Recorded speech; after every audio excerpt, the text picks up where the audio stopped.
Hello साथियों, एलफ Godhra channel की ओर से आपको बहुत बहुत शुभकामनाएं। और आज हम विचार करेंगे अपमान या प्रतिशोध के ऊपर। साथियों, ये जो वाक्य है वो महाभारत काल से लिया हुआ है और हमारी रियल लाइफ में इसका बहुत बड़ा रोल रहता है और जाने अनजाने में हम इस चीज़ को मैक्सिमम लोग इससे गुजरते हैं। और अगर हम इस एक ही वाक्य के ऊपर विचार कर लें और उसके समाधान से चलें तो हमारी लाइफ बहुत ही अच्छी और एक शानदार गुजर सकती है, क्योंकि हम एक सांसारिक प्राणी हैं और हमारा पाला इन चीज़ों से हर रोज़ बढ़ता है।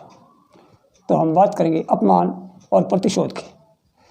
साथियों, द्रौपदी ने प्रतिशोध या बदले की भावना से अपमान करने के लिए दुर्योधन को माफ़ नहीं किया, और जब दुर्योधन को माफ़ नहीं किया, उसका अपमान किया, तो उसका परिणाम इतना खतरनाक, विनाशकारी और क्या कहें आत्मघाती शस्त्र की तरह निकला। और ना तो वो अपने पुत्रों को बचा पाई और कष्ट ही कष्ट भोगा। तो प्रतिशोध इतनी बड़ी ज्वाला है, अपमान की भावना इतनी बड़ी खतरनाक है कि आदमी को और उसके जीवन को, परिवार को बर्बाद कर देती है। और जब उन्होंने अगर वो क्षमा मांग लेती तो इतना बड़ा प्रतिशोध या वो चीज़ें नहीं होती और अपने परिवार को भी मुसीबतों से बचा लेती। लेकिन उसको अपने रूप पे और अपने पिता और पतियों पे घमंड था, बहुत घमंड था, अर्जुन पे और श्री कृष्ण पे।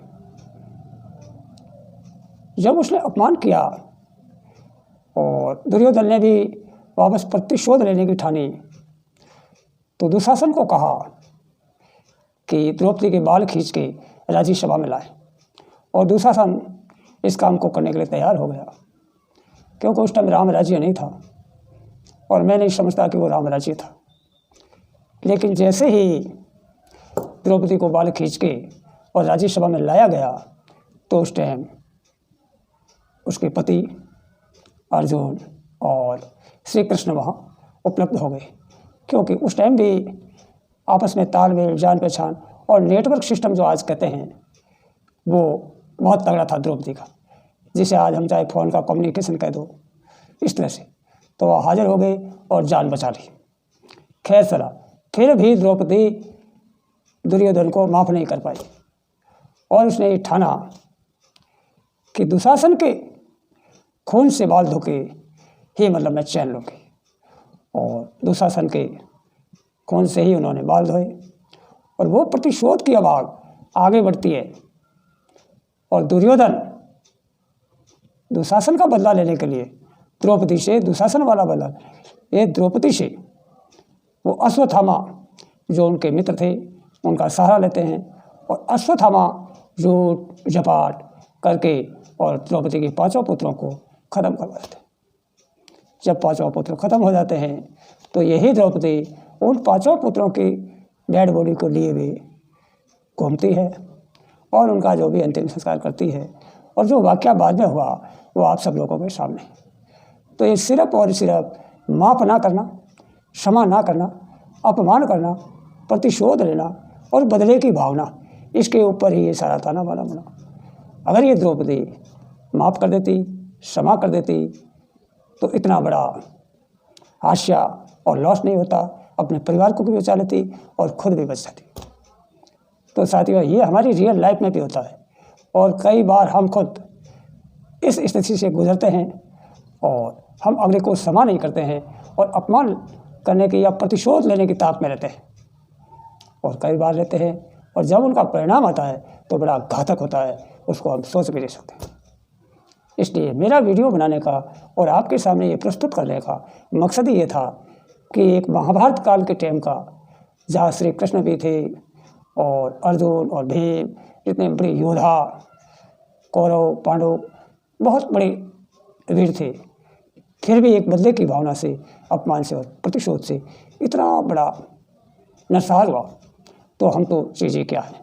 इसलिए मनुष्य जो ज़िंदगी है और ये जीवन है, इसी का मोटा मोटा देखा जाए तो समझौता ही सब कुछ है। अगर हमने समझौता किया, एग्रीमेंट किया और दोनों तरफ से, तो हमारी लाइफ बड़ी एंजॉय और आलीशान और गोल्डन चलेगी।